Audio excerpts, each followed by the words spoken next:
It's official, it's happening people, and you need to stay calm because Warner Bros. Sees Hogwarts Legacy as, and I quote, a long-term franchise, and then they said more, which is where your hype level will go through the roof, but not everyone is actually feeling okay with it, so tons to get through. Also, get ready because the community manager at Avalanche, who goes by the name Chandler, revealed yesterday that on Friday the 24th of Feb, specifically at 2 PM PST and 5 PM EST, there is another opportunity to earn the exclusive Merlin's Cloak Twitch drop. Now, if you're like me and you completely missed it last time and felt instant regret, now is your chance to redeem yourself. So make sure you check in on Friday the 24th, whenever you're watching this video, to actually be in for a chance to get it. Now, David Haddad, who is Warner Bros. Games president, and I really hope I pronounced his surname correctly, gave the now I'm guessing exclusive info to Variety. So it says, fun fact, Hogwarts Legacy has topped 267 million hours played, and fan interest actually surpasses Fantastic Beasts. Now, David said, and I quote, "The player engagement is spectacular.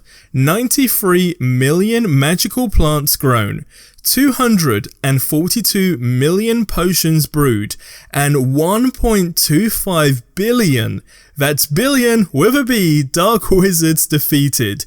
It then says that David said the following: Warner Bros. Sees Hogwarts Legacy as a long-term franchise. We are very pleased with the initial launch and see a bright future for our other platform launches.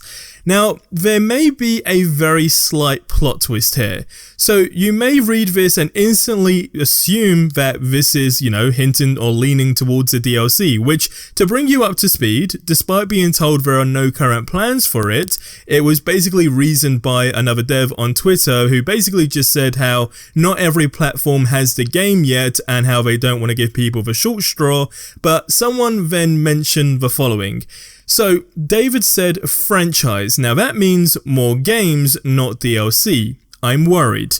So here's the thing. Yes, you can take a look at this on both angles. Now, if we actually link the pieces of the puzzle, or at least the pieces that we have at this moment in time, to however big this puzzle is going to be, if David's saying the game's a franchise, but then a dev is reasoning why Ellen 2 said they haven't got any plans for current DLC content because not all of the consoles have the game yet, if you balance it out, it can actually go two ways. Quite literally, it can go two ways. So there could be the element of you get DLC, and then there could be the element of, yes, it's actually a franchise, aka more games into the series.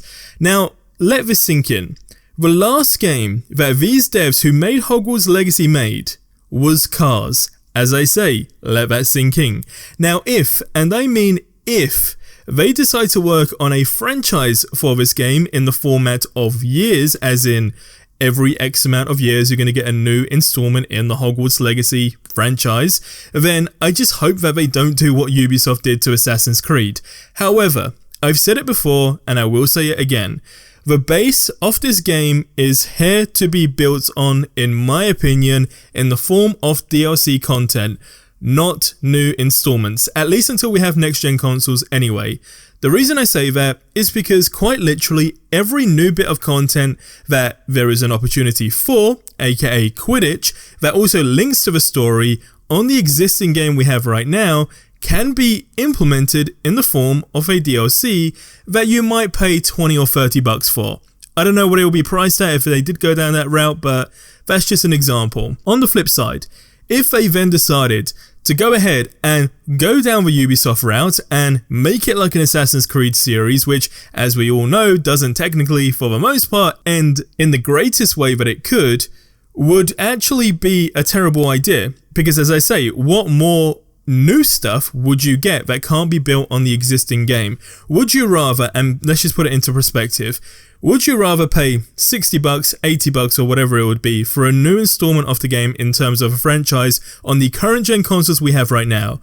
Or would you rather pay 40 bucks for a really in-depth DLC installment that might give like a map expansion, a new bit of story, whatever it may be, and that happens maybe like once every year, for example, until they do a new installment on the franchise, on the series, whatever you want to call it, which would basically be PlayStation 6 and onwards for the most part. That's what I'm trying to elaborate on, because right now, if you want to link things to the story, it's very clear why Quidditch, for example, isn't in the game. We already know that. It's been made very clear in the story. I'm not going to spoil too much, but in a nutshell, it's just been banned, okay, without technically spoiling anything.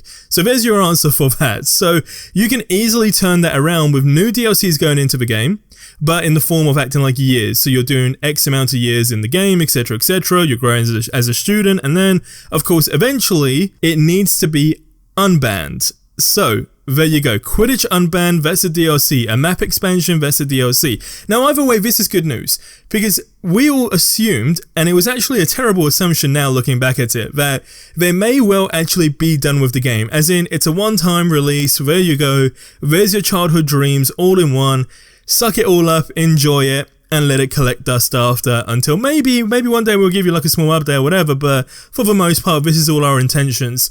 It's clearly not like that. Now the worrying thing is, well, I wouldn't even say a worrying thing is, I think it's just the direction you go from here. So let's just assume it is going down the franchise route. In fact, let's go really bizarre and compare it to the Assassin's Creed series, and let's compare it to even as bizarre as you would like to get, like the Grand Theft Auto series, right? And you might be thinking, okay, what on earth is Rebel talking about here? Well, let me explain.